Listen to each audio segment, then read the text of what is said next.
विज्ञान कक्षा 8 पाठ 4 खनिज एवं धातु। पाठ के उद्देश्य हैं खनिजों का सामान्य परिचय, धातुओं और अधातुओं के भौतिक गुण, धातुओं और अधातुओं के रासायनिक गुण, धातुओं और अधातुओं के उपयोग, धातुओं का संक्षारण, कारण एवं समाधान, गैल्वेनीकरण, मिश्र धातु, विशेषता एवं उपयोगिता। तो इसके तहत हम लोग पूरे पाठ को कवर करेंगे। तो जल्दी से शुरू करते हैं। अपने आसपास देखिए, बहुत सारी धातुएं आपको उपयोग में दिखेंगी, जैसे घरों में फावड़ा, खुरपा, हंसिया, कलछिल, तरह तरह के उपकरण आपके किसके बने होते हैं? लोहे के। इसके अलावा आप देखते हैं कि जो बिजली के तार होते हैं उनमें एल्युमिनियम या आपका कॉपर लगा होता है। घरों में जो आभूषण पहने जाते हैं वो आपके सोना और चांदी के बने होते हैं। तो ये विभिन्न तरह की जो धातुएं होती हैं जिनका उपयोग हम अपने दैनिक जीवन में देखते हैं, ये हमें कहाँ से प्राप्त होती हैं? तो ये प्रश्न है। तो इस पे हम लोग बात करेंगे कि ये धातुएं हमें कहाँ से प्राप्त होती हैं। ये सभी धातुएं हमें पृथ्वी तल से, भूप्रकृति तथा समुद्र से हमें विभिन्न ऑक्साइडों के रूप में या यौगिकों के रूप में प्राप्त होती हैं। तो इसके बारे में हम लोग विस्तार से जानेंगे कि आखिर ये खनिज क्या होते हैं, ये भूप्रकृति क्या होती है ना। तो सारी चीज़ें हम लोग विस्तार से इस पर चर्चा करेंगे। ये हमारी पृथ्वी की आंतरिक संरचना का चित्र है, जिस पे आप देखिए पृथ्वी के नीचे की पहली पट्टी जो है इसको भूप्रकृति कहते हैं। भूप्रकृति, उसके बाद मेंटल, फिर बाहरी क्रोड और उसके बाद आंतरिक क्रोड। तो आपको पता है पृथ्वी हमारी गोल चपटी होती है, एक फुटबॉल की तरह। अब इसको अगर हम लोग इस तरह से काट के इनके लेयरों का अध्ययन किया जाए पृथ्वी के आंतरिक हिस्सों का, तो ये करीब 100 किलोमीटर के ऊपर का हिस्सा जो हमारा होता है उसको भूप्रकृति बोलते हैं। इसके बाद हमारा मेंटल आता है, फिर आउटर क्रोड, फिर इनर क्रोड। तो इस तरीके से ये 4 हिस्सों में डिवाइड रहता है। खनिज भूप्रकृति में प्राकृतिक रूप से पाए जाने वाले अकार्बनिक तत्व अथवा यौगिकों को खनिज कहते हैं, जैसे क्वार्ट्ज, माइका को अभ्रक भी कहते हैं, हेमेटाइट, बॉक्साइट, अर्जेंटाइन, ग्रेनाइट आदि, ये सभी हमारे खनिज हैं। अधिकांश धातुएं प्रकृति में यौगिकों के रूप में पाई जाती हैं, जो सबसे अधिक ऑक्साइड के रूप में होती हैं, जैसे लोहा, एल्युमिनियम, मैग्नीशियम आदि ऑक्साइड के रूप में पाई जाती हैं। सल्फाइड के रूप में कॉपर, तांबा, लेड, सीसा, जिंक, जस्ता, निकिल आदि पाए जाते हैं। मुक्त अवस्था में पाई जाने वाली धातुएं हैं सोना और प्लेटिनम। ये धातुएं आपकी मुक्त अवस्था में पाई जाती हैं, यानी तत्व के रूप में पाई जाती हैं। इससे आपसे प्रश्न भी पूछा जा सकता है प्रतियोगी परीक्षा में और आपके परीक्षा में भी। अयस्क ऐसे खनिज जिनसे धातु का निष्कर्षण अधिक मात्रा में, सरलता से एवं कम लागत में हो जाता है, अयस्क कहलाते हैं। इस तालिका के माध्यम से हम कुछ धातुओं के उनके अयस्क और उनके यौगिकों का सूत्र देखेंगे। जैसे मैग्नीशियम, तो मैग्नीशियम है आपका मैग्नेटाइट, इसका अयस्क, और इसका जो यौगिक होता है इसका सूत्र है MgCO3 और इसके अयस्क का रूप होता है कार्बोनेट। इस तरीके से जिंक का कैलेमाइन, ZnCO3 ये भी कार्बोनेट है, इसका रूप है।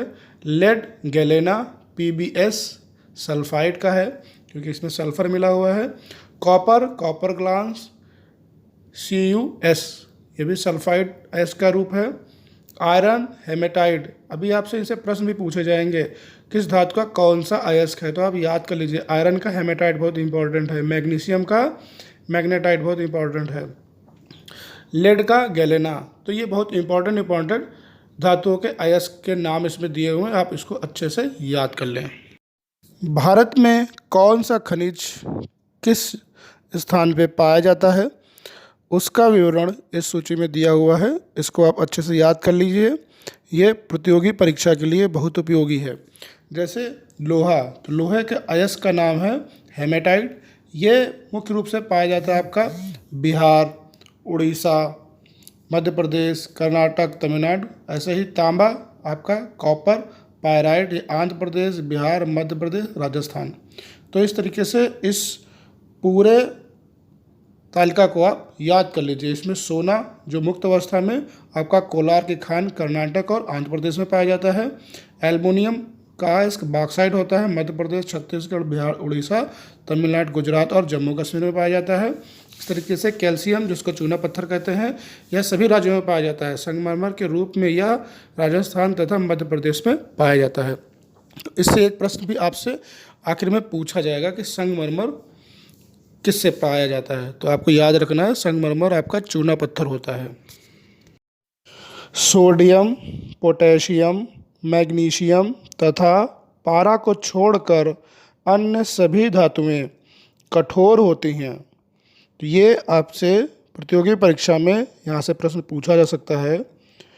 इसके अलावा आप पारा एक ऐसी धातु है जो द्रव अवस्था में पाई जाती है, जिसका उपयोग थर्मामीटर में होता है। तो ये प्रश्न भी आपसे पूछा जा सकता है, इसको याद रखिएगा। अगला प्रश्न आपसे पूछा जा सकता है कि सोडियम को कैसे रखा जाता है।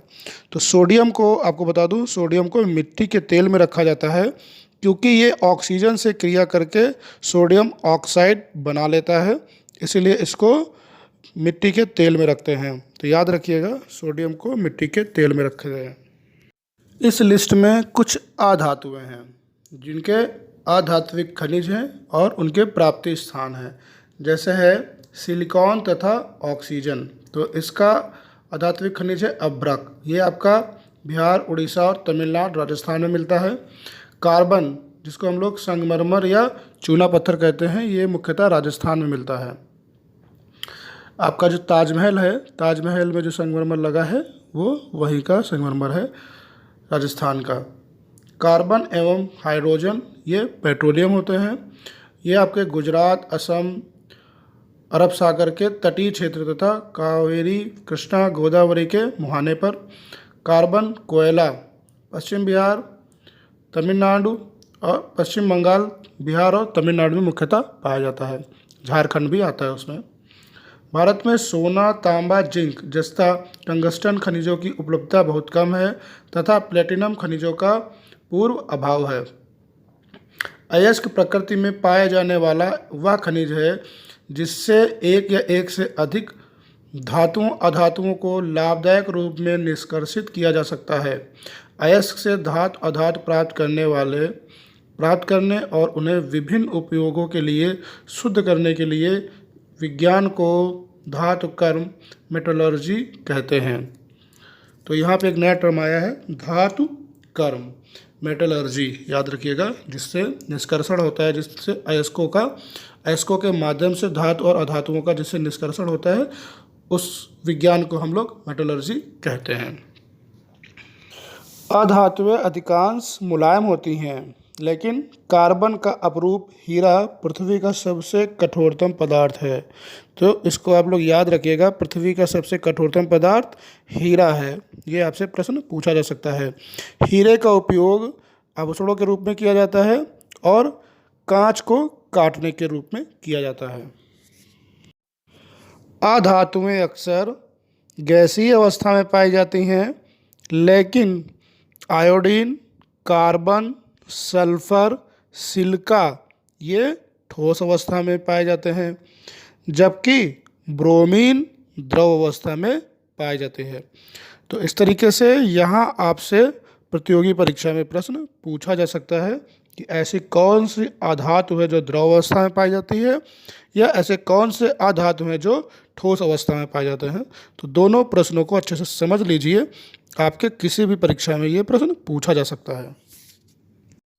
अगर हम लोग धातुओं के गुणों की बात करें तो धातुओं में चमक होती है। यदि आप धातुओं को सतह को उन्हें काटने के तत्काल बाद देखें तो आप पाएंगे कि वह देखने में चमकदार होती हैं। इसे धात्विक मेटेलिक चमक कहते हैं। धातुओं की यह चमक उन्हें आभूषण और सजावट की वस्तुएं बनाने के लिए उपयोगी बनाती हैं। अधातु में धातुओं के समान चमकीली नहीं होती हैं। इसके अलावा दूसरा गुण है आघात वर्धनीयता। इसका मतलब होता है जैसे एल्युमिनियम, कॉपर, आयरन का छोटा टुकड़ा लें, उस पर हथौड़े से पीटें, क्या देखते हैं, हथौड़े से पीटने पर धातु के टुकड़े पहले की अपेक्षा और अधिक चपटे हो जाते हैं। धातुओं को पीट कर आघात पहुंचाकर चादरों के रूप में परिवर्तित करने के गुण को आघात वर्धनीयता कहते हैं। चांदी तथा सोने में आघात वर्धनीयता का गुण सबसे अधिक होता है, जबकि जस्ता सबसे कम आघात वर्धनीय होता है। अधिकांश ठोस अधातु में पीटने पर भंगुर हो जाती हैं। भंगुर का मतलब टूट जाती हैं। तन्यता, अगला गुण है तन्यता। तन्यता का मतलब होता है धातुओं को खींच कर तार बनाया जा सकता है, जबकि अधातुओं से तार नहीं बनाया जा सकता। तार बनाने के गुण को तन्यता कहते हैं। अब हम लोग बात करेंगे धातुओं की ऑक्सीजन से अभिक्रिया। तो धातु ऑक्सीजन से क्रिया करके ऑक्साइड बनाते हैं। सोडियम और पोटेशियम कमरे के ताप पर क्रिया करके ऑक्साइड बनाते हैं। जैसे sodium 4Na plus oxygen O2 equal to sodium oxide 2Na2O। Sodium तथा पोटेशियम के अधिक क्रियाशील होने के फलस्वरूप इन्हें ऑक्सीकरण, ऑक्सीजन के साथ जुड़ने से बचने के लिए मिट्टी के तेल में रखा जाता है। पोटेशियम का एक तार का टुकड़ा तार लें, उसे चिमटे की सहायता से पकड़कर जलाएं। क्या देखते हैं, पोटेशियम का तार जलकर सफ़ेद पाउडर में परिवर्तित हो जाता है। यह सफ़ेद पाउडर मैग्नीशियम ऑक्साइड है। 2 mg magnesium plus O2 oxygen equal to magnesium oxide, जिसका सूत्र है 2 MgO। कार्बन ऑक्सीजन की उपस्थिति में जलकर CO तथा CO2 बनाता है। कार्बन मोनोऑक्साइड और कार्बन डाइऑक्साइड बनाता है। सक्रिय धातु जल के साथ क्रिया करके धातु हाइड्रोक्साइड अथवा ऑक्साइड तथा हाइड्रोजन गैस बनाती हैं। उदाहरण के लिए सोडियम 2Na प्लस जल 2H2O, इसको जब मिलाते हैं तो सोडियम हाइड्रोक्साइड बनता है, जिसका सूत्र है 2NaOH प्लस H2, ये गैस है हाइड्रोजन गैस। जब मैग्नीशियम पर भाप या गर्म पानी के साथ क्रिया करके मैग्नीशियम ऑक्साइड तथा हाइड्रोजन गैस बनता है। जैसे Mg plus H2O equal to MgO plus H2O, magnesium plus गर्म जल, और ये मैग्नीशियम ऑक्साइड और हाइड्रोजन गैस बना रहा है। तो इस तरीके से जल के साथ क्रिया करके धातु ऑक्साइड और हाइड्रोजन गैस बनाते हैं। अब हम लोग बात करते हैं अम्ल के साथ अभिक्रिया। तो धातुएं अम्ल के साथ अभिक्रिया करके क्लोराइड, धातु क्लोराइड बनाते हैं और हाइड्रोजन गैस बनाते हैं। जैसे जिंक, जस्ते को अगर हाइड्रोक्लोरिक अम्ल के साथ क्रिया करते हैं तो जिंक क्लोराइड बनता है और हाइड्रोजन गैस बनता है। जब हाइड्रोजन गैस निकलता है तो उस पर अगर हम जलती हुई तीली ले जाते हैं तो पक की आवाज़ के साथ हाइड्रोजन गैस जलती है। ये इसकी पहचान होती है। इसी तरीके से हम कह सकते हैं धातु जब अम्ल के साथ मिलते हैं तो लवण और हाइड्रोजन गैस बनाते हैं। तो आप याद रखिएगा, जिंक क्लोराइड एक तरह का लवण है, और सल्फर जो अधातु है नाइट्रिक अम्ल से क्रिया करके सल्फ्यूरिक अम्ल बनाता है। तो सल्फ्यूरिक अम्ल का सूत्र होता है H2SO4। तो ये आपका सल्फर जो है नाइट्रिक अम्ल से क्रिया करके सल्फ्यूरिक अम्ल बनाता है। और कुछ और भी जाने, जैसे तत्वों को धातु और अधातु में वर्गीकृत किया गया है। जर्मेनियम, आर्सेनिक एवं एंटीमनी ऐसे तत्व हैं जिनमें धातु तथा अधातु दोनों के ही गुण पाए जाते हैं। इन तत्वों को उपधातु मेटालॉइड कहते हैं। तो ये बहुत ही महत्वपूर्ण प्रश्न है जो आपकी परीक्षा, प्रतियोगी परीक्षा के लिए आप इसको नोट कर सकते हैं कि उपधातु मेटालॉइड धातु कौन सी होती हैं।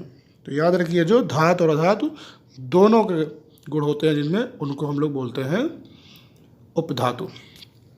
ये बहुत इम्पोर्टेंट है, धातु और धातु में अंतर, सभी लोगों के लिए, प्रतियोगी परीक्षाओं के लिए भी और आपकी परीक्षा के लिए भी। तो यहाँ पे धातु और धातु में अंतर की तालिका दी जा रही है, इसको आप अच्छे से समझ लीजिए। गुण दिए हैं, गुण के आधार पर धातु और अधातु में अंतर करना है। जैसे भौतिक अवस्था, तो धातु में ठोस, कठोर और चमकदार होता है, जबकि अधातु में द्रव व गैस। ठोस में कार्बन, सल्फर, आयोडीन, फास्फोरस होता है और द्रव में मैंने आपको बताया था ब्रोमीन होता है। तो याद रखिएगा, बाकी सब गैसीय अवस्था में होते हैं। अगला गुण है घनत्व तथा गलनांक। तो धातु में अधिक होता है सोडियम, अपवाद है, और अधातुओं में कम होता है गलनांक और घनत्व। तीसरा है ऊष्मीय एवं विद्युत चालकता। तो धातुएं सुचालक होती हैं ऊष्मा की और अधातुएं कुचालक होती हैं। अगला गुण है चौथा, आघात वर्धनीयता और तन्यता। तो धातुओं में आघात वर्धनीयता एवं तन्य होता है, जबकि अधातुओं में ये भंगुर और तन्यता विहीन होते हैं। अगला गुण है पांचवा, जल से क्रिया। तो धातुएं जल से क्रिया करके हाइड्रोजन गैस बनाती हैं, जबकि अधातुएं सामान्य ताप पर क्रिया नहीं करती हैं। तो यहाँ पे ये महत्वपूर्ण आपको अंतर दिए गए हैं धातु में। इसको आप अच्छे से नोट कर लीजिए अपनी नोटबुक में और इसको रिवीजन करते रहिएगा। आपसे अभ्यास प्रश्न में भी इस पे एक प्रश्न पूछा जाएगा और प्रतियोगी परीक्षाओं में इस पे विस्तार से पूछा जाता है। धातु का संक्षारण। धातु की सतह पर उसका यौगिक बनकर धातु की एक एक परत के रूप में उतरने से धातु का नष्ट होना संक्षारण कहलाता है। लोहे के संक्षारण को जंग लगना कहते हैं, जो नमी व ऑक्सीजन से क्रिया करके आयरन ऑक्साइड के बनने के कारण होती है। इसी तरह एल्युमिनियम ऑक्साइड की परत बनने से एल्युमिनियम की चमक नष्ट हो जाती है। लोहा व एल्युमिनियम का संक्षारण वायुमंडलीय ऑक्सीजन एवं नमी की उपस्थिति में ऑक्साइड बनने के कारण होता है। तांबे पर हरे रंग की कॉपर कार्बोनेट तथा चांदी के ऊपर काले रंग की सिल्वर सल्फाइड की परत बनने के कारण इनमें संक्षारण होता है। इन धातुओं का संक्षारण अम्ल के साथ रासायनिक क्रिया के कारण भी होता है। जैसे एल्युमिनियम धातु हाइड्रोक्लोरिक अम्ल से क्रिया करके एल्युमिनियम क्लोराइड तथा हाइड्रोजन गैस बनाता है। इसका सूत्र दिया हुआ है, रासायनिक अभिक्रिया 2Al + 6HCl = 2AlCl 3 + 3H2। तो यहाँ पे एल्युमिनियम हाइड्रोक्लोरिक अम्ल दोनों को मिलाया गया, तो ये आपका aluminium chloride 2AlCl 3 plus hydrogen gas 3H2 hydrogen gas निकलती है। तो इस तरीके से आप देख सकते हैं कि अम्ल से क्रिया करके आपके लवण बनते हैं और हाइड्रोजन गैस बनती है। धातुओं को संक्षारण से कैसे बचाया जा सकता है, तो इसके लिए कुछ विधियां यहाँ पे दी जा रही हैं। इनको ध्यानपूर्वक पढ़िएगा, क्योंकि ये आपसे अभ्यास प्रश्न में भी इससे प्रश्न एक पूछा जाएगा कि धातुओं को संक्षारण से कैसे बचाया जाए, उनकी विधियां लिखिए। तो इन विधियों पे हम लोग सबसे पहले पेंट का लेपन चढ़ाकर, तो धातु की वस्तुओं की सतह पर पेंट लगाकर इसे क्षरण से बचाया जा सकता है। इसी कारण स्टील के फर्नीचर, लोहे के पुल, रेल के डिब्बे, बस, ट्रक आदि को पेंट किया जाता है। हमारे घरों में भी लोहे और स्टील से बनी हुई कई वस्तुओं पर पेंट किया जाता है ताकि वे जंग से सुरक्षित रह सके। तो आपको समझ में आया कि पेंट करके आप उनका जंग लगने से बचा सकते हैं। दूसरा है ग्रीस या तेल लगाकर। तो तेल या ग्रीस की परत से धातु का वायु और नमी से संपर्क समाप्त हो जाता है। इसके कारण संक्षारण को रोका जा सकता है। आपने देखा होगा कि जब नए औजार आते हैं जैसे कैंची, चाकू, हंसिया, खुरपा, इस तरीके के, तो उनके ऊपर ग्रीस या तेल लगाकर रखा जाता है ताकि उन पर जंग ना लगे। इसके अलावा आपने घरों में कढ़ाई देखी होगी। जब कढ़ाई को धोया जाता है, जो लोहे की कढ़ाई होती है, धोने के बाद उसके ऊपर तेल लगा दिया जाता है ताकि उस पर जंग ना लगे। अगर आप उस पर खाना कुछ दिन नहीं बनाते हैं तो उस पर जंग लग जाता है। चाहे तो आप अपने घर की लोहे की कढ़ाई का एक निरीक्षण करके देख सकते हैं। इसीलिए उस पर तेल का लेप कर दिया जाता है ताकि उस पर जंग ना लगे, काफ़ी दिन तक वो सुरक्षित रखी रहे। अगला बिंदु है गैल्वेनीकरण, धातु चढ़ाना, गैल्वेनाइजेशन। तो इसको लोहे को जंग से बचाने के लिए लोहे की चादर या दूसरे पात्र को पिघले हुए जस्ते में डुबो देते हैं, जिसके कारण लोहे पर जस्ते की एक परत चढ़ जाती है। इसे गैल्वेनीकरण कहते हैं। घरों की छतों को बनाने में प्रयुक्त लोहे की चादर, बाल्टियाँ तथा ड्रमों को संक्षारण से बचाने के लिए गैल्वेनीकरण किया जाता है।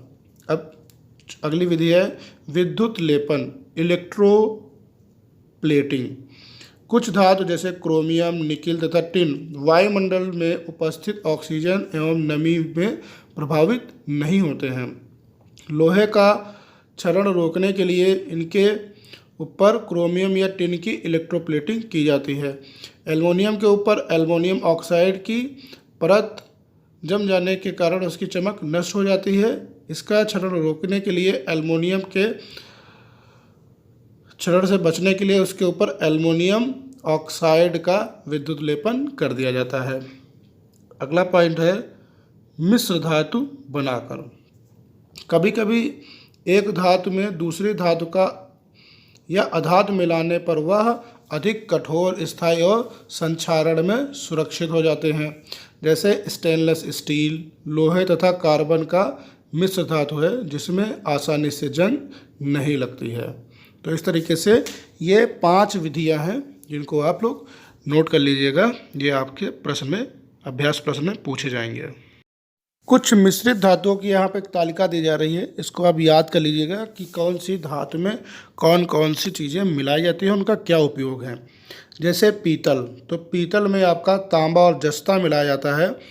इसका उपयोग बर्तन, तार, वाद्य यंत्र, सजावट की वस्तुएं बनाने में होता है। वाद्य यंत्र मतलब जो बाजे वगैरह होते हैं। कांसा, तांबा और टिन को मिला के बनाया जाता है जिसका उपयोग सिक्का, घंटा, मेडल तथा गहने बनाने में होता है। सोल्डर, शीशा और टिन मिलाकर बनाया जाता है जिसका उपयोग विद्युत परिपथों में टाँका लगाने में किया जाता है।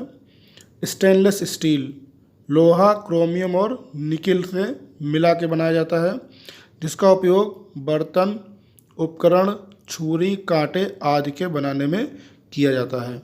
तो ये बहुत महत्वपूर्ण तालिका है। मिश्र धातु आपसे उसमें कौन कौन सी धातुएं मिलाई जाती हैं ये प्रश्न पूछा जाता है। मिश्र धातु के विशिष्ट गुण। मिश्र धातु प्रायः मूल धातु से कठोर होती हैं। शुद्ध सोना बहुत मुलायम होता है, इसलिए इससे आभूषण नहीं बनाए जा सकते। सोने में थोड़ा तांबा, कॉपर मिलाने पर यह कठोर एवं आभूषण बनाने के लिए उपयोगी होता है। दूसरा पॉइंट है मिश्र धातुओं का वायु तथा नमी के कारण क्षरण नहीं होता। लोहे में क्रोमियम मिलाने पर स्टेनलेस स्टील प्राप्त होता है जिसमें जंग नहीं लगता है। तीसरा है मिश्र धातुओं का रासायनिक यौगिकों द्वारा क्षरण नहीं होता है। मिश्र धातुओं के गुण उनके अव्ययीय धातुओं के गुणों से भिन्न होते हैं। जैसे सोल्डर सीसा तथा टिन का मिश्र धातु है। सोल्डर का गलनांक सीसा तथा टिन दोनों के गलनांक से कम होता है। इसी कारण इसका उपयोग धातुओं के टुकड़ों अथवा तारों को जोड़ने में किया जाता है। अगला पॉइंट है पिग आयरन।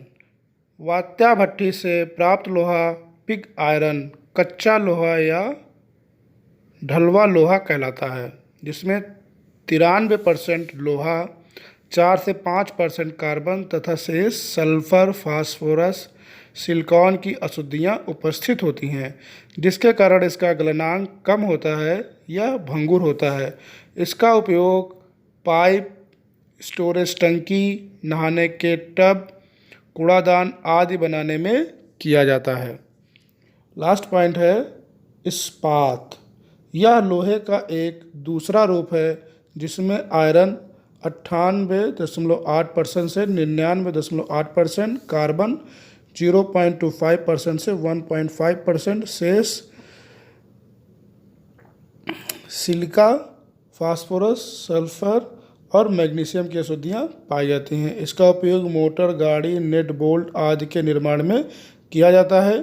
पिग आयरन तथा इस्पात भी एक प्रकार की मिश्र धातु हैं। इस पाठ में हमने सीखा सभी अयस्क खनिज हैं, किंतु सभी खनिज अयस्क नहीं हैं। सामान्यतः सभी धातुएं कठोर, चमकीली, आघातवर्धनी एवं तन्य होती हैं।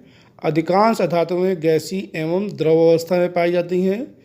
धातुएं जल से क्रिया करके हाइड्रोजन गैस बनाती हैं। धातुओं का घरेलू तथा औद्योगिक स्तर पर अत्यधिक प्रयोग होता है। धातुओं को संक्षारण से बचाकर हमें अर्थव्यवस्था में सुधार ला सकते हैं। स्थायित्व एवं चमक एवं श्रेष्ठ गुणों के कारण मिश्र धातुओं का उपयोग बढ़ता जा रहा है। इसके साथ ये लेसन हमारा ख़त्म हो गया। अब हम लोग जल्दी से करेंगे अभ्यास प्रश्न। तो जल्दी से करते हैं अभ्यास प्रश्न। पहला प्रश्न है, निम्नलिखित वस्तुओं में कौन सी वस्तु संक्षारित हो सकती है? 4 ऑप्शन हैं, लकड़ी की मेज, स्टील की कुर्सी, खुली स्थानों पर रखी लोहे की छड़ और तेल लेपित लोहे की छड़। तो आपका सही उत्तर है कौन सी वस्तु संक्षारित हो सकती है? तो खुले स्थान पर रखी लोहे की छड़, सा वाला सही है। बॉक्साइट किसका अयस्क है? तो बॉक्साइट आपका एल्युमिनियम का अयस्क है, सा इसका सही उत्तर है। अगला प्रश्न है, रिक्त स्थान की पूर्ति कीजिए। पहला है, सोडियम धातु को मिट्टी के तेल में रखते हैं। जंग लगने के लिए ऑक्सीजन और तथा नमी आवश्यक है। धातु से तार बनाने का गुण तन्यता कहलाता है। जिन खनिजों से धातु का निष्कर्षण किया जाता है उन्हें अयस्क कहते हैं। ये प्रश्न आप अपनी उत्तर पुस्तिका में नोट कर लें। अगला प्रश्न है, सही अथवा गलत का आपको निशान लगाना है। हीरा कार्बन का रूप है, सही है। हेमेटाइट एल्युमिनियम का अयस्क है, तो हेमेटाइट एल्युमिनियम का अयस्क नहीं है, हेमेटाइट लोहे का अयस्क है, इसलिए ये गलत है। अगला प्रश्न है, धातु ऑक्सीजन से क्रिया करके धातु ऑक्साइड बनाते हैं, ये सही है। क्वार्टज धात्विक खनिज है, ये गलत है। संगमरमर चूने के पत्थर से बनता है, ये सही है। तो इस तरीके से ये सही गलत आपके हो गए सारे प्रश्न। अगला प्रश्न है, स्तंभ का और खा से सही मिलान कीजिए। तो बॉक्साइट ये आपका एल्युमिनियम का अयस्क होता है। गैलेना ये लेड सीसा का अयस्क होता है। हेमेटाइट ये आपका आयरन लोहे का अयस्क होता है। पायरोलुसाइट ये आपका मैग्नीज का ऑक्साइड होता है। तो ये आपका सही मिलान हो गया। आगे के प्रश्न मैं आपको डिस्क्रिप्शन बॉक्स में दूंगा। प्रश्न बहुत इजी हैं, सारे पार्ट में कवर किए गए हैं। आप एक बार अच्छे से इनको देखिए, बहुत सारे प्रश्नों के उत्तर आपको मिल जाएंगे। जैसे एक धातु का नाम बताइए जो द्रव अवस्था में पाया जाता है, तो आपको पता है पारा आपका द्रव अवस्था में पाया जाता है। मुक्त अवस्था में पाए जाने वाली दो धातुएं तो मुक्त अवस्था में सोना और प्लेटिनम पाया जाता है। तो इस तरीके से बहुत से प्रश्न आप इसमें आराम से देख सकते हैं। अगर आपको कोई दिक्कत हो तो मेरा नंबर दिया है व्हाट्सएप नंबर, आप उस पर मैसेज कर सकते हैं और कमेंट बॉक्स में भी लिख सकते हैं। तो हमारे वीडियो को ज़्यादा से ज़्यादा लाइक करिए और चैनल को सब्सक्राइब करना बिल्कुल मत भूलें, ताकि हमारे अन्य वीडियो के नोटिफिकेशन आप तक सबसे पहले मिल सके। तो पढ़ते रहिए, बढ़ते रहिए। जय हिंद, जय भारत।